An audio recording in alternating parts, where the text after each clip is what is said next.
नमस्कार दोस्तों, स्वागत है आपका मेरे आज के इस YouTube सेशन में। आज के इस सेशन में मैं आप लोगों के साथ कुछ टेस्ट्स हैं जो कि आप परफॉर्म कर सकते हैं और जिनकी हेल्प से आप ये पता कर सकते हैं कि आपकी बॉडी के अंदर इंसुलिन रेजिस्टेंस है या नहीं है।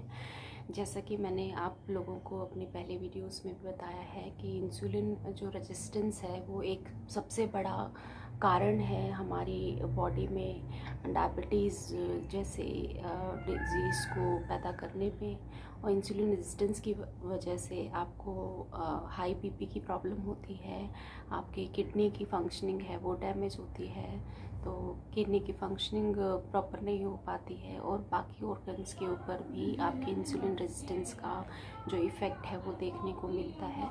तो ये एक बहुत बड़ा प्रॉब्लम है जो कि हमें टाइमली अगर हम अपनी बॉडी में इसको कैप्चर कर पाए और इसको ऑब्ज़र्व कर पाए और इसको रिवर्स कर पाए तो हम अपनी बॉडी में होने वाले बहुत सारे और अनेकों बीमारियों से अपनी बॉडी को बचा पाएंगे। इंसुलिन रेजिस्टेंस, जैसा कि मैंने बताया कि आपकी बॉडी में सफिशेंट अमाउंट में इंसुलिन बन रहा है, लेकिन सेल्स अब उस इंसुलिन के कोरस्पॉन्डिंगली रिस्पॉन्स नहीं कर रहे हैं, क्योंकि इंसुलिन एक गेट कीपर है। जो भी कार्बोहाइड्रेट आप खाते हो उससे जो ग्लूकोज बनता है वो सेल्स में एंट्री जो है वो इंसुलिन की हेल्प से लेता है। लेकिन जब आपकी बॉडी सेल्स इंसुलिन रेजिस्टेंस हो जाते हैं तो उस केस में आप क्या जो ग्लूकोज है वो सेल्स में एंटर नहीं कर पाता और बॉडी सेल्स जो है वो डिप्राइव्ड ऑफ एनर्जी फील करते हैं और आप लेथार्जिक फील करेंगे और आपका जो ग्लूकोज है वो ब्लड के अंदर ही सर्कुलेट होता रहता है और उसको फ्लश आउट करने के लिए आपकी बॉडी आपको थर्स्ट की फीलिंग क्रिएट करती है।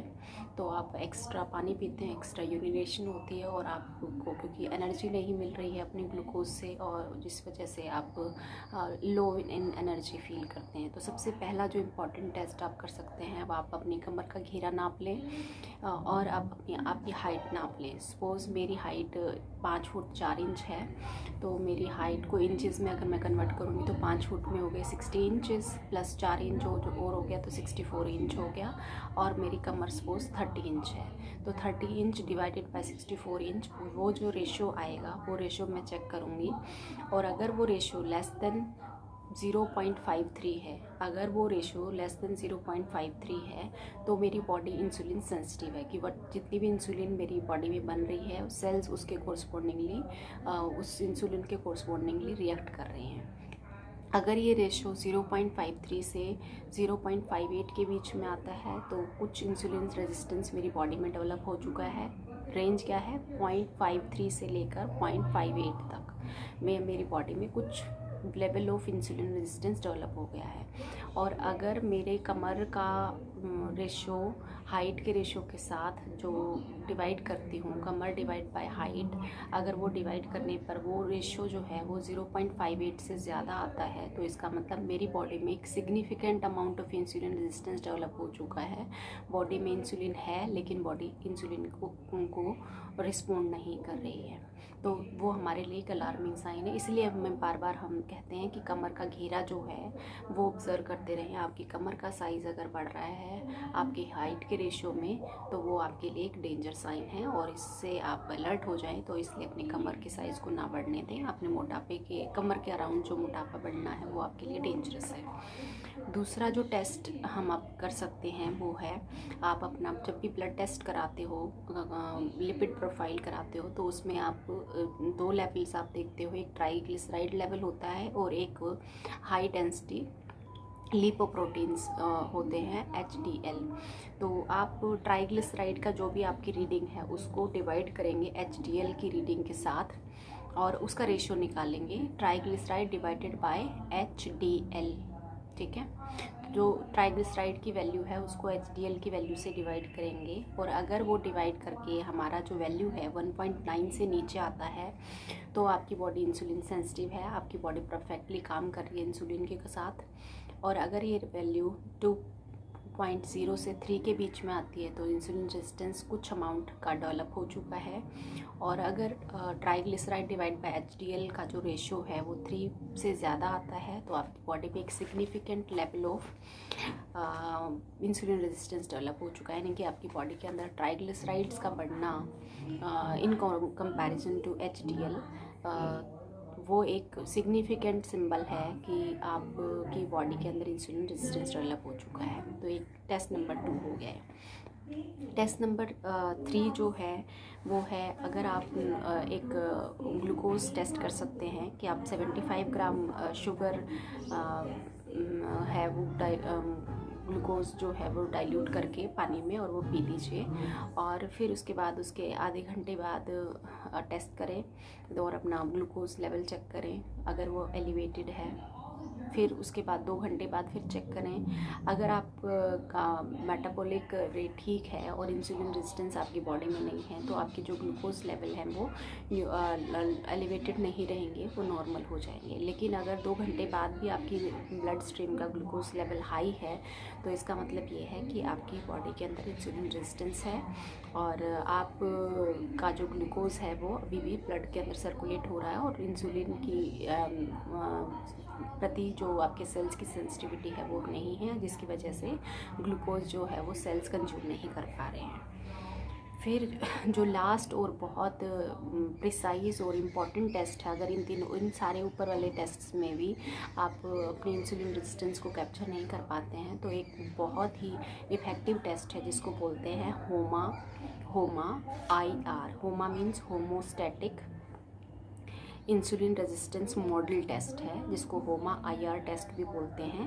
तो इसमें बेसिकली क्या किया जाता है, आपका ब्लड शुगर ग्लूकोज जो है फास्टिंग ग्लूकोज लेवल है उसकी वैल्यू ली जाती है और फास्टिंग इंसुलिन वैल्यू है वो मेज़र की जाती है।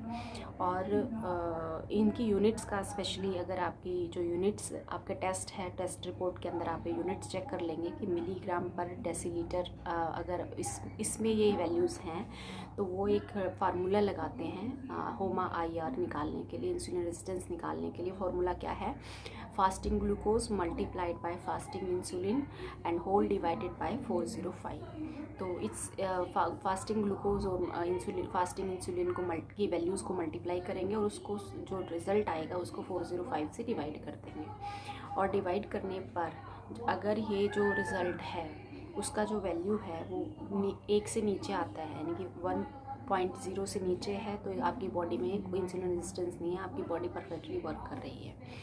और अगर वैल्यू 1.9 और 2.8 के बीच में आती है, मींस 1.9 और 2.8 के बीच में आती है तो आपकी बॉडी में एक इंसुलिन रेजिस्टेंस है, कुछ अमाउंट ऑफ इंसुलिन रेजिस्टेंस है वो डेवलप हो गया है। और अगर ये होमा IR की वैल्यू ग्रेटर देन 2.9 आती है तो there is a significant level of insulin resistance in your body. तो इसका मतलब आपकी बॉडी हाईली इंसुलिन रेजिस्टेंट है और आपको अपनी बॉडी के ऊपर वर्क करना है। अब इंसुलिन रेजिस्टेंस को कम करने के लिए, ताकि आपकी बॉडी के अंदर आपके बाकी ऑर्गन्स पे इफेक्ट ना पड़े, आप डायबिटीज़ डेवलप ना करें और आपका किडनी फंक्शनिंग ख़राब ना हो, आपका हार्ट फंक्शनिंग ख़राब ना हो, तो उसके लिए अब आपको एक 360 डिग्री का ट्रांसफॉर्मेशन चाहिए। वो ट्रांसफॉर्मेशन आपको अपनी डाइट में करना है। आपको अपनी डाइट, मैं ऑलरेडी आप लोगों को बता चुकी हूँ कि किस तरह की डाइट एक हेल्दी और होलिस्टिक डाइट होनी चाहिए। आप मेरे डाइट प्लान्स को देख सकते हैं जो कि मैंने अपने चैनल पे अपलोड किया हुआ है। एक आपको हेल्दी लाइफस्टाइल फॉलो करना है जिसमें आपको 1 से सवा घंटे का daily morning walk, workout, yoga कुछ ना कुछ ज़रूर करना है। आपको इंटरमिटेंट फास्टिंग करनी है। आपको कोशिश करनी है कि आप 10 घंटे की एक ईटिंग विंडो रखेंगे, 10 घंटे के अलावा आप नहीं खाएंगे, बाकी के 14 घंटे आप अपने फास्टिंग रखेंगे, क्योंकि बॉडी को रिकवर करने के लिए वक्त चाहिए होता है।